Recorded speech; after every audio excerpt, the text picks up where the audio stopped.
Angel is brought to you by LinkedIn. You already know LinkedIn as the world's largest professional network.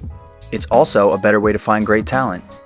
Go to linkedin.com/angel and get a $50 credit towards your first job post. Terms and conditions apply. And Salesforce Essentials. Jumpstart sales and support by leveraging the world's #1 CRM at a startup price point at just $25 a month per user. Go to salesforce.com/angel for an additional 50% off and a free onboarding call. Hey everybody, welcome to Angel the Podcast. This is season 3 of the podcast that I paired with my book, Angel. If you haven't read the book, go ahead and buy it on Amazon or Audible or Barnes Voice. For the 6% of you that do, go ahead and buy the Audible book because, hey, I read it myself. And there are many theories about how to invest in startup companies. There is no one unifying theory of investing. And that is why it's such a great sport. It's such a great endeavor, is because everybody who comes to it has their own idea of which founders are going to succeed in which markets. And there's a ton of randomness, but there are some heuristics. And what we like to do here on this podcast is talk to the most successful investors currently investing in Silicon Valley, here in the cradle of innovation. And I'm super excited today that my friend Mamoon Hamid, and it's Hamid, right? People say Hamid or Hamid. They say Hamid. It's Hamid. It's Hamid. Yeah. It's Hamid. And it's Ramadan when we're taping this, so you're a little bit weak. You're fasting. I am. And if I slur my speech, it's because I'm not as sharp as usual. But you get to eat when the sun goes down. Yeah, which is about 6 hours from now. So it's a 12-hour fast. It's actually more like 4 a.m. to 8 p.m. So okay. So that's more intense. That's 16 hours. 16 Yeah, I've been hours. doing the 13-hour circadian rhythm fast. I lost 15 pounds on it. You start at sundown, and then you can eat breakfast the next day. You look great. Yeah. Thanks. Yeah. And you have a little ways to go. But yeah, I do the no breakfast fast, which is pretty awesome too. Yeah. Yeah. You feel more mentally clear when you lower your caloric intake? As well as less distractions. Like food is distraction. It takes so much time. When you cut out one meal a day, you get back like an hour. Oh, totally. Plus the hour after when you're digesting. Oh, totally. So it's really like a gain of 2 hours, and you're only awake and productive for maybe 12 hours a day anyway, 14 hours a day. So you look better, you feel better. You're smarter, you're crisper. I think it's also for older folks, and when you pass 40, I think they say lower caloric is better for a life extension. So I think that seems to me to be directionally correct. Yeah, if you're an engine and you burn less calories, you burn the engine less. It's like driving your car less. We eat too much. I mean, just if you look at our ancestors historically, we didn't consume 3,000 calories a day, and we worked a lot more. We weren't in sedentary lifestyle, sitting behind desks or in meeting rooms. Yeah. Well, now we have standing desks, so that solves everything. Yeah. I love how people are like, oh, you have standing desks, so treadmill desk, you're good. Treadmill desk makes sense to me, but I'm not sure standing makes all that much of a difference. I mean, it might be more comfortable, but I haven't gotten into that one yet. Yeah. So by way of introduction, Mamoon, if my memory serves me correct, and I don't want to embarrass you, but Yammer, Box, and Slack, and Front App? Am I right that you were the partner on all of those? I know you worked on teams, but you were on the board and/or the partner who made those investment decisions? That's correct, yeah. I mean, that's a pretty heck of a track record. Well, I've been doing this for almost 15 years. So yeah. How did you get started? What was your first gig in venture? My first gig in venture was actually a summer internship when I was in business school in summer of 2004. For Stanford or Harvard? Harvard. You went to Harvard Business School? Harvard. You couldn't get into Stanford? I didn't apply to Stanford. That's my standard joke. Oh, you handled it well. Usually when I say to a Harvard person they didn't get to Stanford, they explain to me that Harvard's the better school. Yeah, no. Well, I'd gone to grad school to Stanford, so I'd done my master's at Stanford. So I just thought it'd be a little... In what? In management science and engineering. Management science and engineering. Yeah, it's a combination of like 8 different degrees at Stanford. From the 90s, and it became this thing called MS&E, which everybody knows about now, but I was the first class of MS&E. But I started out actually in electrical engineering at Stanford for my master's because that was what I did my undergrad in. And I thought, okay, my parents, immigrant parents, expected me to do a PhD in electrical engineering or something or the other. Yeah. And so I went to go get my master's with the hope maybe I'd get a PhD one day. But yet you didn't, and you just totally disappointed them. Totally. My dad just even a few years ago said to me, it's not too late to get a JD. Yeah. I'm like, JD? You're like, I'm one of the top 25 venture capitalists in the world. Why do I need that? Yeah. But it's pretty funny. Are you, what nationality are you? I don't even know. I'm Pakistani. You're Pakistani. But I okay. grew up in Germany. So from Wow. effectively 0 to 10, Germany. Yeah. 10 to 13 in Pakistan. 13 to 16 back in Germany. There is a major educational and aspirational push from those groups, yeah? Growing up, Pakistani, the educational push is hard. Yeah. Especially for the immigrant. Totally. I mean, we were like in the 70s and 80s when I grew up in Germany, not a lot of people that look like me. Yeah, that must have been very interesting. Yeah, it's a great place to have grown up. Nevertheless, not a lot of people look like me. So, our parents, my parents, education was we were pushed. You listen to Preet Bahar's podcast at all? I have not, but I hear it's great. amazing. Yeah, stay tuned with Preet. It's great. And then he's also got a paid one at cafe.com called Cafe Insider. But anyway, his book came out and it was number 4 on the bestseller list. So he says to his dad, hey, Dad, I'm on the New York Times bestseller list. I'm number 4. And his dad says, oh, so there's room to improve. Yeah. That's a pretty great. Yeah. So now you're a Kleiner. And before that, you were working with my friend Chamath and my other friend Ted at Social Capital. And then before that, you had an internship somewhere? Oh, no. So I had 6 years of Social Capital and 6 years before of U.S. Venture Partners. That's where I started my VC career. U.S. Venture Partners. Yeah. That's where Ted worked. That's where Ted and I worked. That's where we got to know each other. What, you were like in your 20s when you guys worked there? Late 20s, early 30s? I joined when I was 27. So I'm 41. So I right out of business school in 2005. Wow. I went to So you're USVP. part of that group of people. Yeah. It used to be the old trajectory to be a venture capitalist was to go to business school. And then your first job out of school would be in venture capital. Yeah. Well, I had worked for 6 years for a company before that, before I went to business school. So I'd been an engineer. Got it. Worked for 3 years as an engineer, 3 years as a product/marketing guy. What type of company? It was a company called Xilinx, semiconductor company. Worth like $30 billion still today. Kleiner Perkins led the Series A. Got it. So you did get some experience working at a tech company. Totally. Yeah. I mean, I think I don't think I would have been qualified to do anything in venture capital had I not worked inside of a tech company. Right. And but you didn't work at startups. I did not. The company at the time was about 1,000 employees. Yeah. So it was not a startup. Now people seem to be hiring not from the ranks of the big companies or the Harvards or Stanfords, but going into the companies and looking for the growth engineers and the founders. That seems to be the more likely career path, right? I think venture capitalists come in all shapes and sizes. And, if you look at the last few people we've hired to our team, every single one of them has an operating background. So having worked inside of a company that's seen some scale, one of my colleagues joined from Uber. She was at Bain before that. I heard that's a good company. Yeah. It's done okay. Congratulations. Oh, well, we'll find out on Friday. Yeah, you'll be fine. I think I'll be okay. You'll be okay. Yeah, people are like, "Are you nervous?" I'm like, I invested when the company was $5 million. If it goes out at $5 billion, you realize I've done okay. Like that's 1,000x. That would be like the 1,000x. Yeah. I think I'm okay with it being at 50. Yeah. Or 25 or anything in between. Who cares? So it's a win. We're all lucky. Yeah, absolutely. Born in this country at this time, or got to this country at this time, is the gift. Is the gift. We were telling our kids last night that your biggest gift is that you're born to this family in this time. So we count our blessings.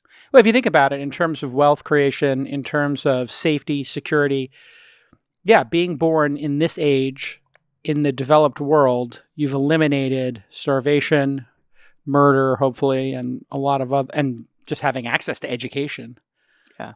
Just, even from stillbirth to birth defects to all kinds of things that would happen. Like, you hear about your grandparents who had 3 other kids that didn't make it. That didn't make it. You didn't know about. They died in childbirth. Yeah. They died shortly. They died when they were 2 or 1. Oh, totally. Yeah. Devastating, right? Like I have a 1.5-year-old. Like, can you imagine? The notion of just that is just crazy. And it was common. It was totally common. Yeah. I found out later in life that my my mom and my uncles and aunts, they had a seventh sibling. Yeah. And we never knew. Yeah. Because you didn't talk about it. It was just too painful to bring up. And that was Totally. every family, I guess. Every family. Yeah. Yeah. No, totally. So we live in a pretty special time. We don't think of it because we don't have the context of history. Right. Or the past. We're so entitled. We are so entitled. It's crazy. Like I was having this conversation with my wife and I was like, wow, like any existential angst we have, any anxiety we have, we should really just punch ourselves in the face and just be like, get a grip, because we didn't have to live through a war. We didn't have to fight in a war. We didn't have to be scared of being drafted. None of this stuff. Yeah. And we complain about our food arriving late to our doorstep. I was outraged today. I ordered Uber Eats and my Impossible Burger. I very specifically ordered lettuce, tomatoes, pickles, and avocado. And it came plain. Well, I think the problem is the rage I felt. The problem is that you ordered an Impossible Burger. You should have had a Beyond Meat Burger. Oh, is that the problem? You're investors in Beyond. I'm happy. Do you think all that stuff is going to work? Is that going to be able to be as affordable as meat? Because factory farming is super cheap. My understanding is that some of these mock meats or imitation meats or replacement meats are more expensive right now. They're actually not. If you so it hit me about a year and a half ago, maybe 2 years ago. My next door neighbor, Leo, I think Leo's between 75 and 80. Very kind man. He comes to our house and drops off a box of Beyond Meat burgers. He's like, hey, these are the best thing. You need to have these. And it's like, where'd you get these? Like, I think my firm's an investor in this thing. It's like, oh, Safeway. I eat them like every week. And so that just to me is like, holy cow. Like, wow, it made it. Leo is buying these at Safeway and having them multiple times a week. And he's not a vegetarian, but he just likes the taste of the burger. So and didn't one of them go to Burger King now? Is it Impossible or Beyond? Impossible is is it Burger King. Yeah. That seems to be the tipping point to me. If that flies, yes. that's the game changer right there. Well, for the longest time, these things were not scalable. Like there's pretty big differences between Beyond Meat and Impossible Burger taste. There's one that has heme and the other is pea based, and but nevertheless, like they've figured out how to make this cheap, like make it so that it's actually viable at Safeway. But I think the macro suggests that the amount of water that's used, land that's used to make beef burgers is like you've seen all the charts that show like it is not sustainable. No. And so we need a better solution. And when this Beyond Meat burger or this Impossible Burger tastes really good, and it's 80%. 80%, right? What do you feel? If you had to put a percentage, if we weren't on camera right now, you didn't have Beyond Meat. By the way, they had a credible IPO. They're worth almost $4.5 billion. It's incredible. Incredible. And that bet, whoever made that bet probably looked really stupid for 2 or 3 years. Oh, it was and they probably look brilliant now. We just actually did a debrief on it because we were the Series A investor at Kleiner. You were the Series A? Yes. Oh, that takes conviction. Oh, I mean, I wasn't, but the team that made the bet, and we were going through just the ups and downs of that company yesterday as a debrief of like, hey, successful IPO, but we the folks in the room, John Doerr and Brooke Byers and Ted Schlein, who were just reminding us like, hey guys, like this thing went through ups and downs, and we didn't think it would make it. Ethan, the founder, didn't think it would make it. Wow. So, but nevertheless, it's now public. Went public last week. It's awesome. It's amazing. But maybe more to talk about the macro trend there. It was about we talked about land and water use for making beef, but the thesis was like, hey, we need to find a better solution to this. So let's go find a plant-based protein that is manufacturable. And that's what the Series A bet was. Actually, it was one of our partners, Amol Deshpande, who now runs a company called Farmers Business Network. And he actually came from the ag world, from Cargill. So he had a thesis around plant-based food, and just that we're going to run out of food if we keep going in the current trajectory. And so that was a thesis, Series A thesis behind investing in. Yeah, I had him on the podcast back in the day, and I thought it was super interesting. What percentage do you think it's there for somebody who's a meat lover? For a meat lover, what do you think it is on a percentage basis? I'd say what you said, about 80%. You think, yeah? Yeah, I think if you're a vegetarian, you love it. Like someone was telling me, oh, for sure, they went to some weekend away somewhere, and they lived off of like Beyond Meat burgers because they're vegetarian. They couldn't live life without like Beyond Meat anymore. And that's pretty amazing. But I think as a meat eater, I have high LDL, so shouldn't be eating as much meat. But I'd say it's about 80 to 90%. I mean, I love Shake Shack In and Out. I mean, yeah. So, but every once in a while, Impossible, Beyond Meat, 80%. Yeah, I think that's what I'm going to do is I'm going to go 50-50. Yeah. It seems reasonable to me. For those of you wondering, episode 680, which I think was back in 2013, Farmers Business Network co-founder Amal was on the pod. Wow. Yeah, that's crazy. We got to pull that. 2016. Yeah, we got to definitely do a podcast about that. All right, when we get back from this quick break, I want to understand how you had the conviction, speaking of conviction, to do Slack. Because that, to me, sounded like the silliest, stupidest, unfundable idea, a chat room, when IRC is free. You guys decide to make a bet on it, and it becomes, let's face it, I think, in the top 4 or 5 companies of this last cohort of unicorns here in Silicon Valley when we get back on Angel the Podcast. Hiring is so hard. It is probably the hardest thing you're going to do aside from raising money. And you know what?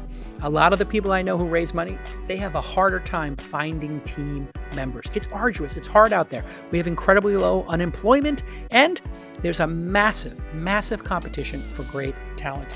But luckily, there is LinkedIn Jobs. With more than 500 million active members, people come to LinkedIn every day to make connections, to grow their careers, and to discover new job opportunities. 90% of LinkedIn users are open to new opportunities, but they're not actively looking on job boards. You know these people, you're probably one of them. So LinkedIn Jobs gives you access to an entirely different demographic that doesn't exist anywhere else. We call those passive job seekers. They might not be looking for a job, but they would consider a new gig if it was better. And we found Director Sir Charles and our marketing manager Maureen on LinkedIn. You need LinkedIn Jobs to find the right people for your business, and you will get targeted job promotion, recommended matches, and candidate management through a dashboard that tracks everyone from application all the way to hire, all in one place. So you're not going to lose valuable candidates. LinkedIn Jobs uses knowledge of both hard skills like cloud computing, social media marketing, video production, whatever it is, and soft skills like collaboration and time management. And they do that to match people who fit your role best and your company. So here is your call to action. Post a job today at linkedin.com/angel, ANGEL, and get $50 off your first job posting. That's right, a 50 from JCal and your friends at LinkedIn by going to linkedin.com/angel. It's that simple. Terms and conditions, of course, apply. Let's get back to this amazing episode. Hey, everybody. Welcome back to Angel the Podcast. My guest today, Mamoon Hamid, or Hamid. Hamid. Or Hamid. Hamid. Yeah. Hamid. Got it. Hamid. What is your title at Kleiner Perkins? I'm a partner. But aren't you the lead partner? Aren't you in charge? I'm just one of the partners at Kleiner Perkins. Wow, you're smiling and being so humble, but I thought they brought you in to run the early stage. Well, we're only one stage, which is early stage. And so, we're 5 partners at Kleiner Perkins. Got it. That invest. But you're the lead partner. There's no such thing as a lead partner. No, it's just all equal. We're all partners. And but you set the strategy and hire the team members. I had the good fortune of being able to hire some of the partners that are here Got now. it. Okay. And we together are the partners that run Kleiner Perkins. Why is it important that partnerships maintain this level of partnership ethos? Because I know you're in charge, but you're very clear to sort of signal that it's a partnership. Why is that important? Why is it so important? Partnerships are just very fragile things.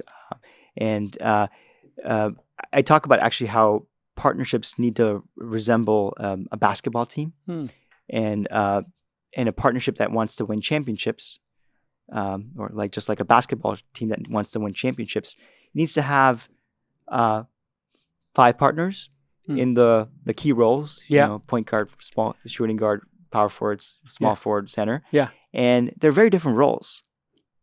Right. One person brings the ball up court. One person dunks it. Another person shoots it. There's all different specialities. Right. But if you want to win championships, you need a top 1, 2, 3 person each one of the roles. Yeah. Right? Sure. Do you agree? Of course. Yeah. Right. So And in fact, they say today in the league, you need to have at least 2 all-stars, probably 3 in order to compete.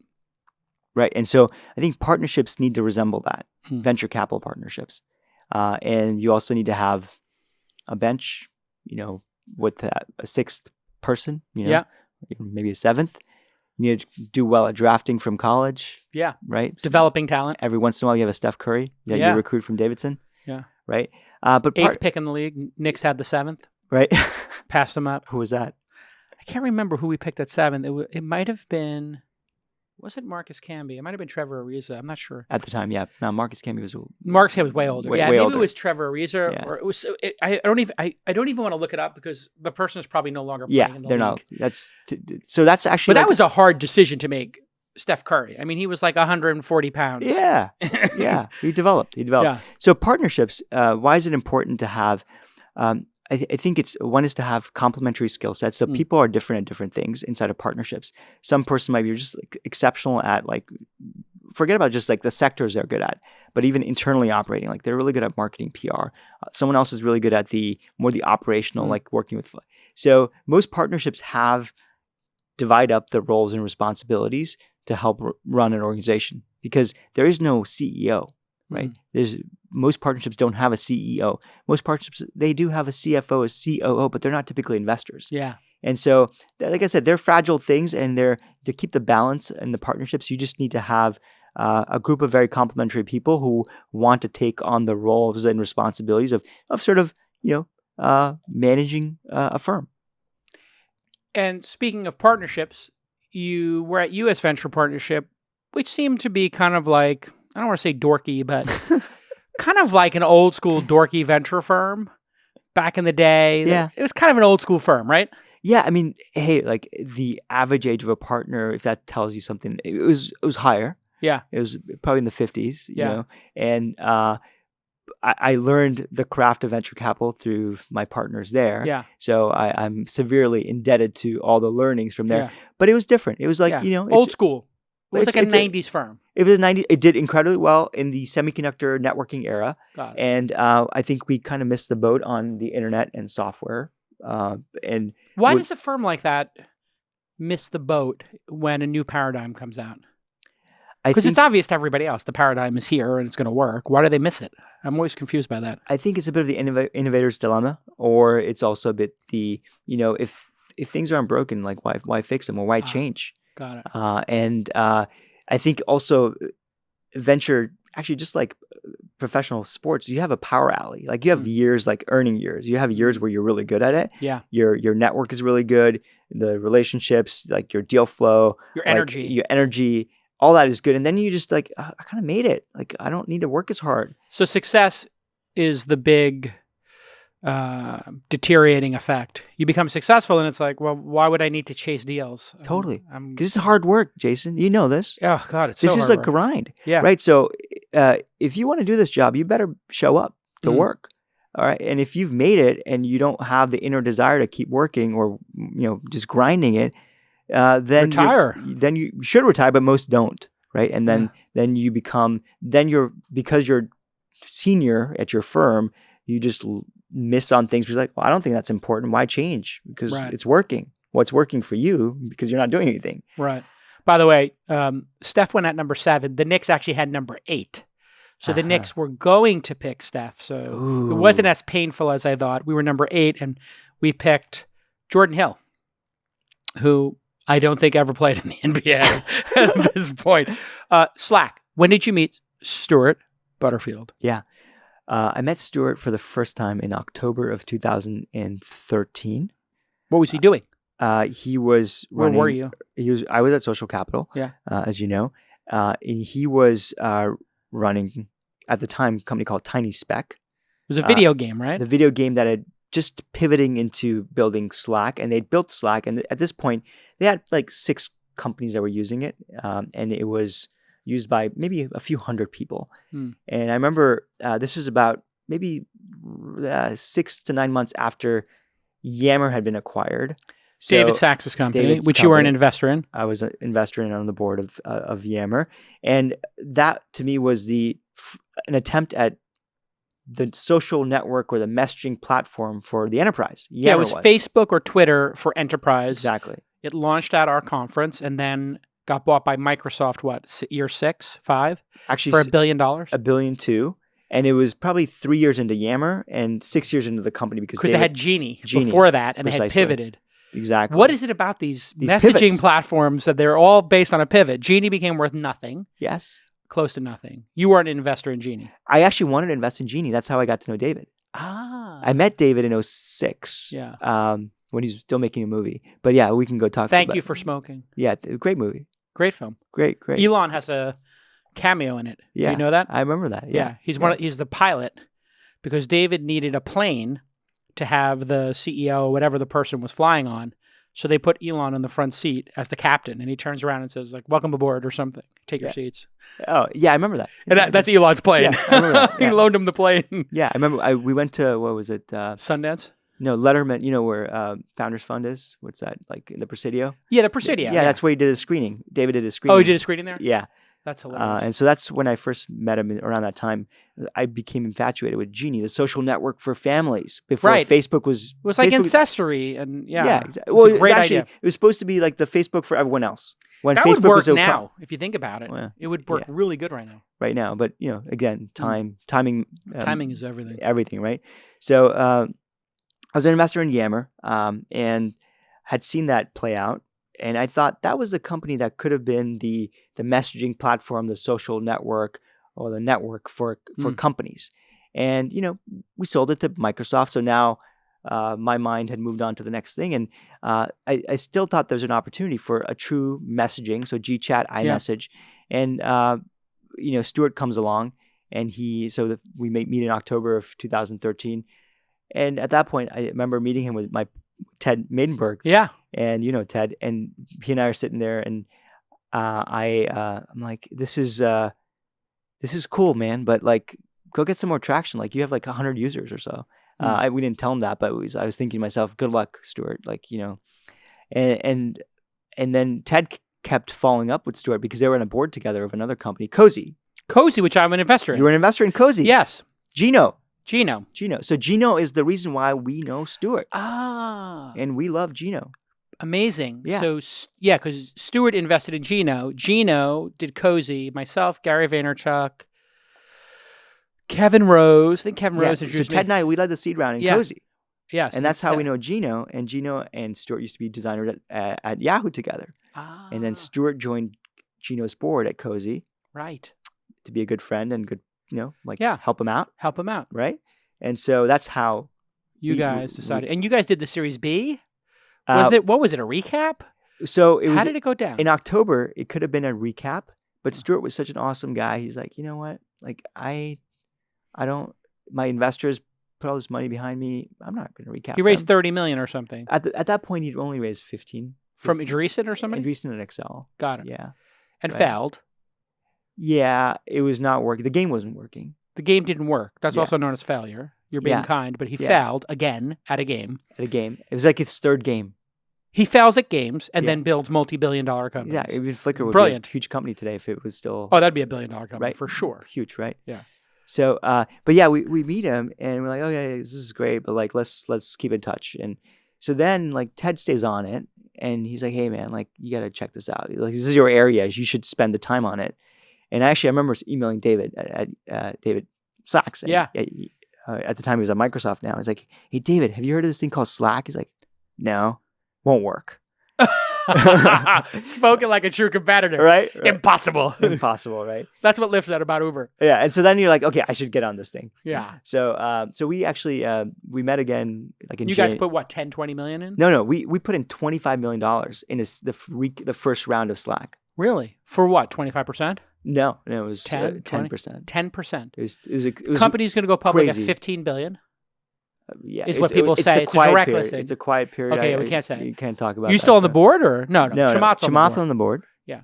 So if it goes out at 10 or 15 billion, that winds up being 1 billion to 1.5 billion returned, and you guys get 20-30% carry on that. It's a $200 or $300 million payday for the partners. Yeah, it's pretty nice. The math works out. Yeah. But you asked about why Slack at the time. So I think I would say you look at Yammer. Yammer, if it was just a comparison to draw to, Yammer at the time of acquisition was about, forget about the number of users, but the users that converted from free to paid was roughly 15%. And the users that were using the product, they're about 7% DAU MAU. So 7% of the monthly active users were also daily active users. Which shows engagement. How engaging the product is when you divide the DAUs into the MAUs. Exactly. And then Yammer was charging about $1.80 per user per month. Slack, on the other hand, the free to paid conversion was about close to 50% at the time. The DAU MAU was about 50%. Wow. And the price per seat per month was $8. So multiples on every dimension. Right. Because it was growing like a consumer business, but had the profitability of sort of an enterprise company. Yeah, high gross margin. If you look at the S1, it's I don't know, it's in the 80s, 90% gross margin, which was also the case because, what are your costs to message each other? It's like AWS costs. I want to know how you got over, and maybe it's all these metrics, but how did you get over the fact that there were so many free solutions available and it was used mostly by developer teams, and most developer teams were just using IRC and thought Slack was silly. Yeah. And too colorful. I think we couldn't get over the fact that it was so incessantly being used in the organizations where it was deployed. So the engagement in the organizations that did adopt it, not the number of organizations that adopted it, was the deciding factor for the investment. Totally. You always look for atomic unit of value. Atomic unit of value, what does it mean? It means that at an N of one. Okay. N of one means? One company using it. Figure out what's really going on with the 20, 30 people who are using it.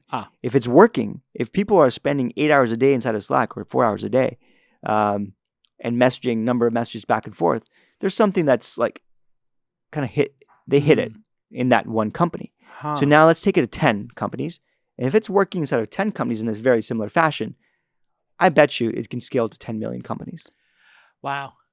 See, that's a really interesting way to look at it. I've always known that you want to go deep on the engagement with the people who are using it, because that is how Snapchat actually raised the money. People decided to make that investment because they looked at it and said, okay, there's not a lot of people using this thing, but the people using it are using it a lot. So it's not a lot of users, but a lot of usage. And a lot of usage means a lot of value because people are busy and have options for their time. 24 hours a day. And if we have less time to do more things. So many options. Many options. It just got me thinking. I've been trying to figure out a way to analyze the Inside.com newsletters I've been doing. And I was thinking about the atomic unit as you were speaking. And I just realized there's a group of people who click on, of the 10 links, the top 10 stories every day, there's a group of people who probably click on greater than 5. I need to figure out who those people are. And then in the database, just treat them differently and kind of understand which writers get the most clicks. Because I bet you there's one writer who gets double the number of clicks on a percentage basis than the bottom writer. Yeah. Which means they're better at selecting stories to be curated, which means the users get more value. Yeah. And so work to do. So I think figuring out what that thing is, in the case of Slack, I think so when they launched, or even in the beta which is when we invested, it was cross-platform. It was iOS, it was desktop and browser. So you could be anywhere and be like, I have access to Slack. Most companies let me launch the iOS app, and then I'll launch the desktop app, and and I'll have the browser app, which is okay. They decided to go with a small team of 10, build cross-platform. Wow, it was amazing. I remember the pricing page that was up there, stayed up for 2 years. It was that team of 10 was incredible, and I think most of them are still there. And so you have to find they just hit it with the product was just well designed. It was fast at the time. It was still fast, but it was really fast for 2013, 14. And it just kind of hit it talked to you. It really did talk to you. So it wasn't some boring chat product. No, it had personality. It did have personality. Yeah, they had a famous design firm here in San Francisco did the colors and the logo and everything. I forgot the name of it. I believe they're actually in Vancouver. Oh, in Vancouver? Yeah. Do you remember the name of that firm? Jackie or Nick, producer Jackie, Emmy award producer Jackie, and no Emmy Nick. If you guys could do a quick search, no Emmy Nick, but he may be getting an Emmy soon. Vancouver, he wrote a blog post about it. So, He did. Yeah. Who designed? Just type who designed Slack. Who did the graphic design Slack? We'll find out when we get back. All right. After this break, let's just tackle it. Let's go right there. I had Chamath on stage. He took a giant 5-gallon drum of gasoline, poured it over his head, and lit it on fire, and that went viral. Social capital imploded, and you left to go run Kleiner. I want to know what happened from your perspective. Chamath's been pretty public about his perspective. Let's get yours when we get back on Angel the Podcast. Scaling sales is so hard. My startups are struggling to build their sales teams and increase the number of leads they get. It's hard to scale sales. We all know that. But you also already know that Salesforce is the world's #1 customer relationship management platform, which is also known as CRM in the business. And now with Salesforce Essentials, you get an easy out-of-the-box tool and support all at a startup price point. And that's the key here. Salesforce wants to engage startups, and they're willing to give you a great price, which I'm about to get to. And the benefits include instant setup, and you can easily scale your sales team with just a couple of clicks. You don't need to code, and you will get simple integrations that connect and integrate all of your data under one roof. You'll have full cycle customer support, so you automatically connect multiple support channels in one place, and you'll be able to automate busy work and repetitive tasks so you're not wasting time and money. Also, your customers can help themselves with a self-service support website. That makes it really easy breezy. Everything you need is on one screen, so you can track emails, calls, and meetings just from your inbox. Super easy. Get access to the world's #1 CRM at a cost fit for a startup. So here is your call to action. I want you to go to salesforce.com/angel and get a 50% discount with an annual contract and get a free onboarding training session. You got nothing to lose, and you're going to get that 50% discount. And really, thanks to the Salesforce team for being so generous to the startups who listen to This Week in Startups and Angel, my 2 podcasts. Go to salesforce.com/angel and get that 50% discount. All right, welcome back to Angel. If you want to subscribe to this podcast, type the word Angel into your favorite podcast player, and you will see the hundreds of podcasts about angels, religious angels, archangels. You will not find this podcast. So go to angelpodcast.com and then click on one of the links, because there's literally 100 podcasts by very kind, sweet ladies in the South who are talking about the angels that have intervened in their lives. It's bizarre. I can't find my own podcast on these podcasting apps. So go to angelpodcast.com. You'll find the link. My guest today is Mamoon from Kleiner Perkins, and he was one of the co-founders and I guess 3 or 4 partners who founded Social Capital, along with my friend Ted. Ted and I were on a board together at USVP when he was at USVP. So that's how Ted. What board was that? It was the couponing site. Savings.com. Savings.com. Yes. Yeah, Lauren Beldman, just great guy. And it was my first board. Yeah. And it was my first time getting equity in somebody's company other than my own. Yeah. And I got, I think, 25 basis points, and I made, or 15 basis points. I think I made $125,000. That's amazing. 15 years ago. And I was like, oh my God, Jade, I told my wife Jade, I was like, I showed up for 9 board meetings over 2 years. That's almost like $12,000 per board meeting. Yeah. And I show up, I do an hour of prep. I talk to the team afterwards for an hour or two, and it's like a 2-hour board meeting. It's like 5 hours. You realize I'm getting paid like $2,000 an hour to be on a board. It was a big deal for me. And it was good because I met Ted and we became friends. Yeah.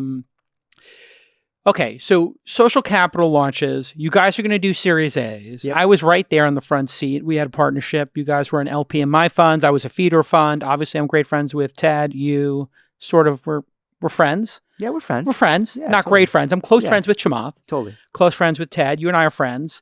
And Chamath, this thing is getting bigger and bigger and bigger. Every year you go drift a little bit further from the Series A investments. Now there's a hedge fund, and Chamath's making public stock pitches, and he's going to build the biggest, and the SPACs and the IPOA. And this thing seems like it's going to the moon, and there's, 100, 200 people in the office every day? What did it peak at? No, I think we were like 50, 60. Okay, so it's getting big. Maybe more after I left. It's getting big, and there's a lot of drifting into other categories of investing. And then one day he just decides the whole thing's over and he disappears. What happened from your perspective and how did you manage it? Because the fund was a lot of his money that he made on Facebook. And let's face it, he did start the fund and he recruited you guys. So it was kind of his baby. Yeah. What happened from your perspective and what did you learn from it? Yeah. So, because you've never talked about it publicly. I have not talked about it. No. But this is a safe space. So you can, you safe can tell, space, just look into that camera and say, Chamath, here's how I feel. As you mentioned, Ted and I used to work together at USVP for a number of years, 5-6 years overlap, and before we left. And Chamath and I, we overlapped when he was at Mayfield before he went to Facebook. He did 6 months at Mayfield, another old school VC. And so that's how we got to know each other. Right. Chamath and I got to know trading each other. deals. Yeah. And he was cooler than I was. And he still is. Slightly. Yeah. And so Chamath actually approached Ted when he was at USVP. He's like, hey, man, like, you know, they were used to work together at AOL back in the late 90s. Yes, which is where I met them. Right. Because I had, so my company to AOL, when I was going through the revolving door, Chamath was leaving. Yeah. With ICQ and AIM on fire behind him. They had put him in charge of it when it was crashing. They were like, yeah, this thing's got 100 million monthly users and there's no fuel left and the engines are on fire. Here, you take the controls. He was like, I'm out of here. I'm going to go work on this new Facebook thing or become a venture capitalist. Yeah. So he became a venture capitalist and that's how we first met. Yeah. And I think Chamath always still wanted to be an investor, you know, like, and I think that's why after Facebook or while he was at Facebook leaving, he's like, okay, I want to go invest my money. I made a ton of money. Let's go invest it now. And he approached Ted about it. And I think Ted's like, just investing your money would mean that I'd be working for you. And he's like, why don't we go raise a fund? And like, why don't we try to recruit my buddy here at USVP, Mamoon? And so that's how it all kind of came together. Got it. And so we raised our first early stage fund and with a focus around education, healthcare, financial services.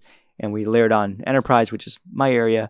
And then we raised our second fund and a third fund. And that was pretty much all that we had, you know, for many years. 3 funds. Actually Chamath, a fourth fund and an opportunities fund as well. Chamath was 20-30% of the funds. Yeah, exactly. So most of the money was not Chamath's. Right.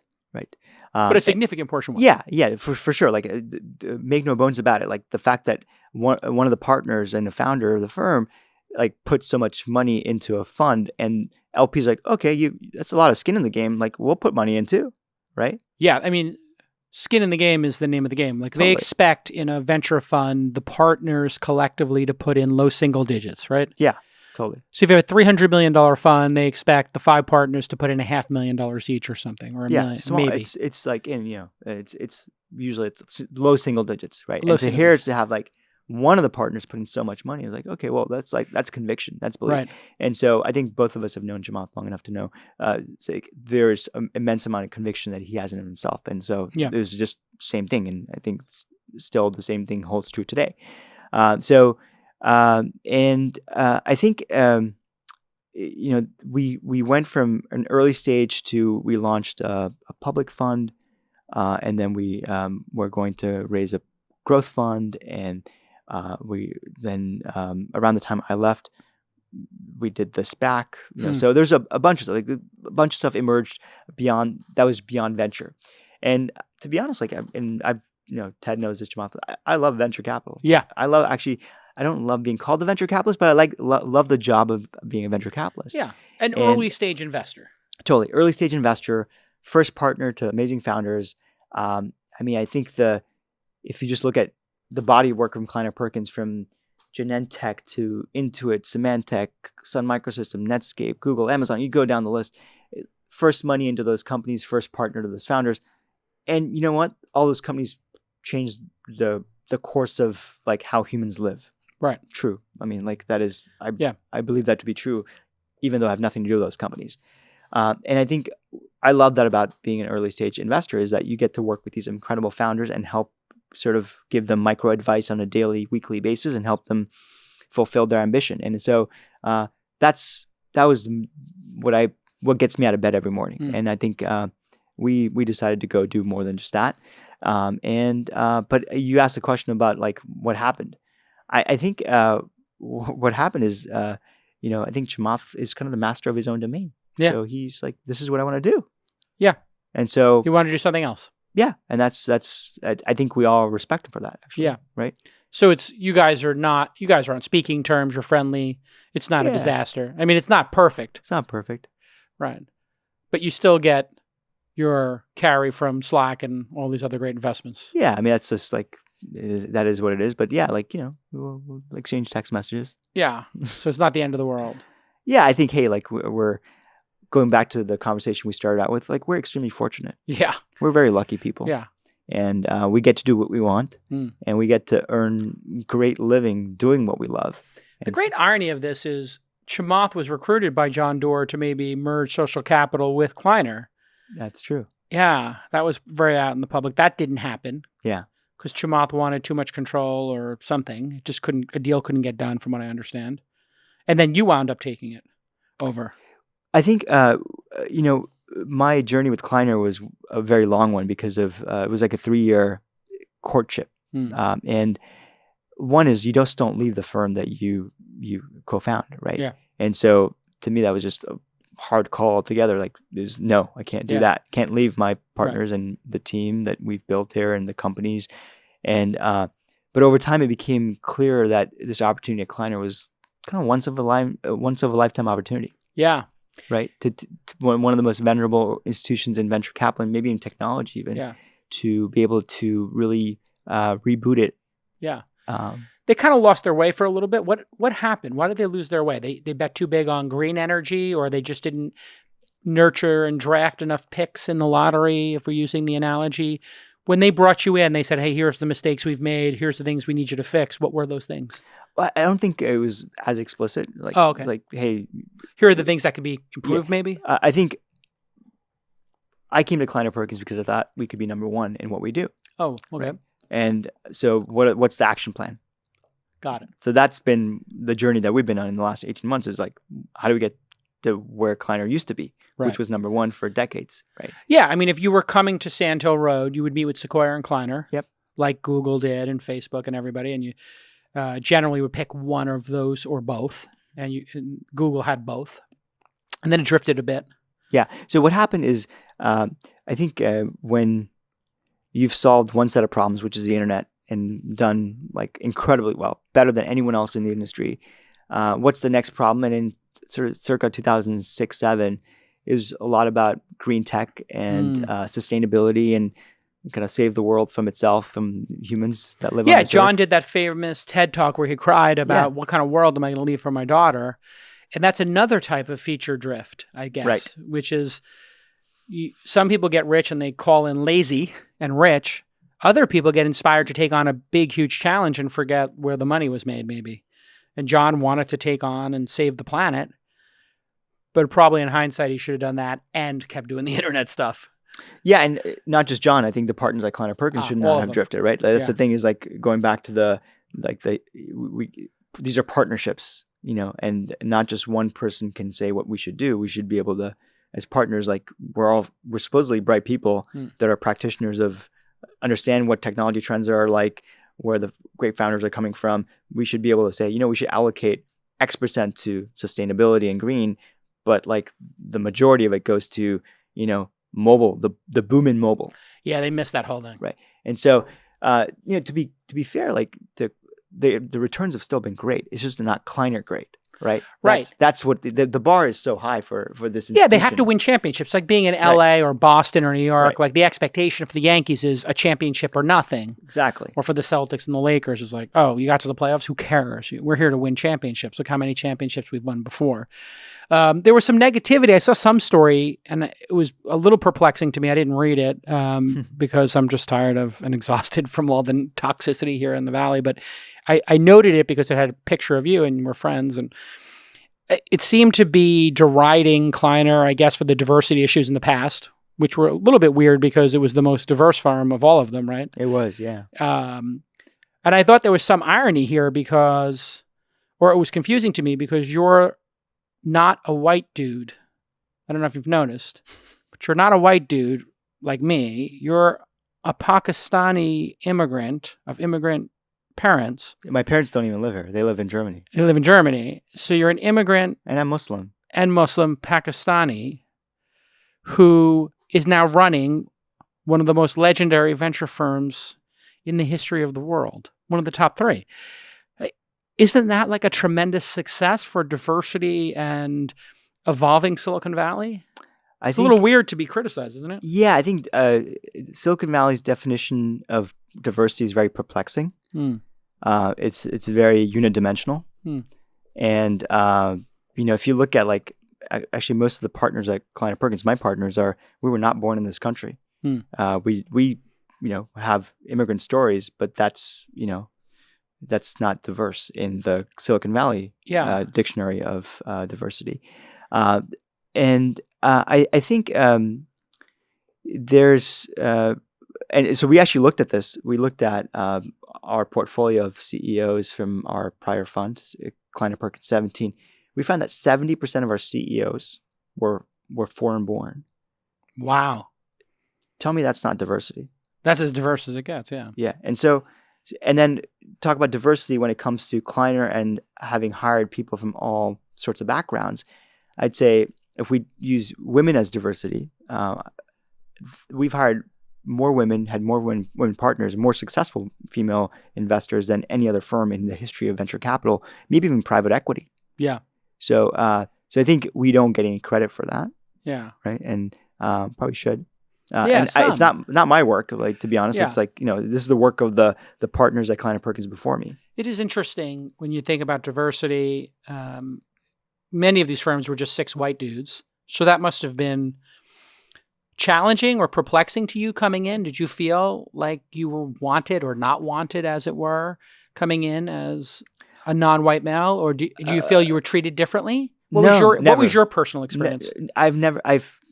You know what? As immigrants, we're also wired to charge forward. We don't really look at what's holding us back. We just go run forward. Yeah. And so, the victim mentality doesn't set in so much as an immigrant, I guess. There's not much time for it, is there? There is not much time for it. Exactly. Yeah. You're running, surviving. You're just trying to get on the boat and try to land. cross. Yeah, exactly. Yeah. Calais, Yeah. Calais to Dover. Yeah. I was embraced. The Wow. partners at Kleiner Perkins embraced me. Yeah. And I was, help us, make this what it used to be. Make it great again. Yeah. Yeah. I hate using that term because it I reminds me of know, something. it triggers all this It triggers It is a bit of a disaster. It's got to be personally frustrating for you as well to watch Trump be in office as a Muslim and how bigoted he is about this issue. You wouldn't have been allowed in the country, right? If it was I would have gotten my student visa probably. And then once I graduated from college, I probably wouldn't have gotten a visa to stay here for a job. So I'd probably be back in Germany working at Deutsche Bank or Siemens, in middle you'd be management. an executive VP, middle management. EVP, Maybe lower. Lower. SVP, Lower. VP, Yeah, maybe director. Yeah, something like that. Associate director. Yeah. Yeah, it's crazy to think that. And, the particularly troubling, and I'm not an expert on it, but you are, I think, because you're in the community, it's perplexing because you do have radicalism. Yeah. And then you have people who are assimilating while, respecting tradition, but being part of these other cultures. And America is supposed to be a melting pot. And I think maybe if you say melting pot today, people would take offense to that. I don't know. When I grew up, they told us this is what made America great, was that we were a melting pot. And now we have this xenophobia. Yeah. And, to not accept the most progressive of the Muslim community is the biggest problem because, the most progressive members of the community are the ones who are derided the most by the radicals. The fact that you work in the West is not appreciated by them. Yeah, I think as Muslims in America, I think we just need to do better as at assimilating, police officers, firemen, professors, lawyers, civil rights lawyers, supporting the homeless that are down the block from you here. Yeah. And I think it's just doing more than the average American, and because it's setting the bar higher. Yeah. Just and so if you go to a mosque on a Friday prayer, that's when you have a sermon. The imam gets up and says, And a lot of times it's about, hey, just be better Americans. Like, don't play victims here. Like, go be better. Like, use your religion to guide you to be better human beings and help people. Go public service, public office. Yeah. And that's why I think you're seeing people like Ilhan Omar in Congress and other Muslim women in Congress now and men. It's because it's kind of starting to hit. Like, you become a real contributor to this society, your country. And I think I have hope. I think this has actually been a catalyst for a lot of people to actually own it and be better. It's fascinating because I have been watching Ilhan Omar. I've been watching her, and I've been trying to give her the benefit of the doubt because it's great to see the diversity in Congress. She's Congress, right? Yeah. And, then there's like a little bit of anti-Semitic thing maybe. But I never thought about it from the perspective you just shared with me, which I appreciate, which is I didn't realize there was a movement inside of the culture to say, hey, let's assimilate, let's be great Americans, let's participate and bridge that gap. Because it feels like the gap is sometimes insurmountable at times. And it's not. It's not. I mean, you have a woman wearing hijab in Congress now. Yeah. And you have like probably 6 other Muslims who are in Congress. Well, that's like just shows that America doesn't care what your color is, what kind of headscarf you wear, and where you come from. They just want people who serve the country. Yeah, right? Who believe in this country, right? Yeah. And who believe in the goodness, ideals. The ideals, and that's why I'm here. I mean, I've been in Silicon Valley for 22 years now, and I love Silicon Valley for the ideals of what it stands for. What do you think about the SoftBank issues around taking money from Saudi Arabia? Mm-hmm. This is kind of intense. I've been pretty vocal that we should pause it. What do you think about my stance? What's your stance? Yeah, I think it's Saudi Arabia and the government there is pretty troubling. Yeah, very troubling, and so it's tough to justify taking large sums of dollars, $45 billion, from that government and deploying that across, growth engines of our economy, right? And feeling good about that as founders, CEOs, investors, right? It's it's just all around like it doesn't feel good. It doesn't feel right, and so that's how I feel about it. So you personally feel? That's how I personally feel. How does the firm feel? And then how do your founders feel? So, because these we're talking about one of the largest potential LPs in the world. Yeah. And they want to invest. And now they've sort of blown it. It's so weird. I don't know if you saw those photos or my tweets about it. Like MBS comes to the country, tells everybody this is going to be the big change. And then he goes and kills Khashoggi in cold blood. And then, or his people do. And I guess he's denying it. And then we just had 37 public beheadings last week. Mm-hmm. How do founders feel about it here? Are founders cognizant of it and saying, like, do you have them as an LP, or what should I do if they offer me money? I'm getting it from my founders. I think founders are cognizant of it, but I think at the end of the day, when you have a term sheet on the table, you forget about those things that matter. Yeah. But you're absolutely right. These are trouble. This is not normal. This should not exist in the world as it stands today. Yeah. This is we should stand up for it. We're better for it. Yeah. Especially if we're in Silicon Valley, where we're supposed to be not the moral high ground of the world, but we should have the moral high ground, actually. Yeah, I think we should, right? We should aspire to, at least. I mean, we created the Universal Declaration of Human Rights. Eleanor Roosevelt created it with the UN. She led that charge. We should be the champions of human rights. So, of course. I mean, I think my firm feels the way I feel about it. And, but it is, I had hope, for Me too. MBS. I did. He came out here, did his thing, and shook everybody's hand, said the right things. Women are driving now. It's like, it's crazy. Women can drive. 2019, and women are driving now. I had hope. They pitched him as a reformer, and I was maybe going to meet with him, and it didn't wind up happening. But then I see all this stuff, and I worked at Amnesty, and I was just thinking, we're not perfect here in this country, but this dialogue needs to occur. Yeah. And I'm in a position where at least some number of people will consider it if I say it. That may not change somebody's opinion, might not change them when the term sheet's in front of them, but at least they'll think for a moment. And it really should challenge us as well, because I was reading that China has 1 million Muslims. Actually more. It has 2 million now, is what they say? No. It's actually more like I believe it's more like 50 million, like 50 to 100 million in Western China. Are in a re-education camp is what they call it. It's a concentration camp or Yeah. it's a lockdown city, somewhere between those two. Yeah. And this is where I think it's very important for us to lead the charge. If we have 3 million people incarcerated in this country or something to that effect, and 1 million of them shouldn't be in there because it's for nonviolent, cannabis crimes or something. And then we have the death penalty here. And then Bush thought, and this idiot in the office right now thinks it's okay to waterboard people and that's not torture. If Trump thinks waterboarding is not torture, I invite him to try it. Because I think he'll quickly find that simulated drowning is the same as drowning. Like, we can't be torturing people as part of our foreign policy or our military, and we cannot be keeping people incarcerated who don't deserve to be there. If we want to go to MBS or China and say, hey, you guys should reconsider. If you want to do business with us, we need you to just step up the human rights. Just try to meet us halfway, and let's at least steer the world towards, some base level of human rights, right? As opposed to devolving it. Yeah. So, in a way, the world is great today, but at the same time, we have big powers with big sorts of weapons, whether it's cyber weapons or physical weapons. Yeah. We all sort of feel on edge today. It is a little anxiety producing. It's all trending in the right direction. I think the field we play on, capitalism, is the new battleground.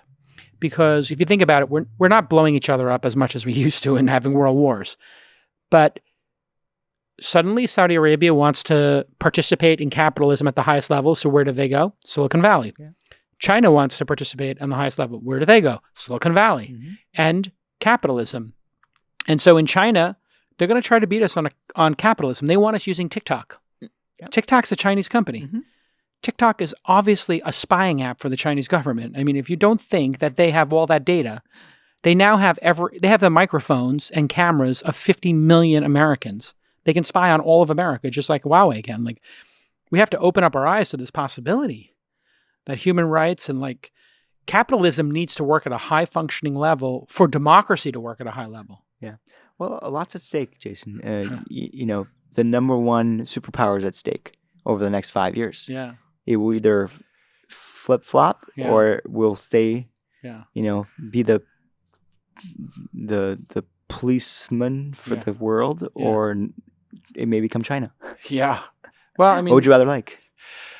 If we want people to live under imperfect democracies, we better hope for America. And if we want them to live under perfect authoritarian dictatorships, then pick your poison. Mm-hmm. Yeah. China, Saudi Arabia, Russia. I mean, they've perfected the art of being a dictatorship. All right. Thank you for joining us for This Week in Dictatorships. I guess we went deep, huh? We went deep. We went on a couple tangents, but I think important ones. And listen, I just want to tell you, continued success. I'm very proud of the fact that you took that top slot of Kleiner, even though you deny that you're in the top slot, because you're hardworking and your heart's in the right place. And I wish you great success with it. The world needs more people like you, Mamoon. Thank you, Jason. Thank you so much for having me. Yeah, my pleasure. We'll see you all next time on Angel the Podcast. Boom.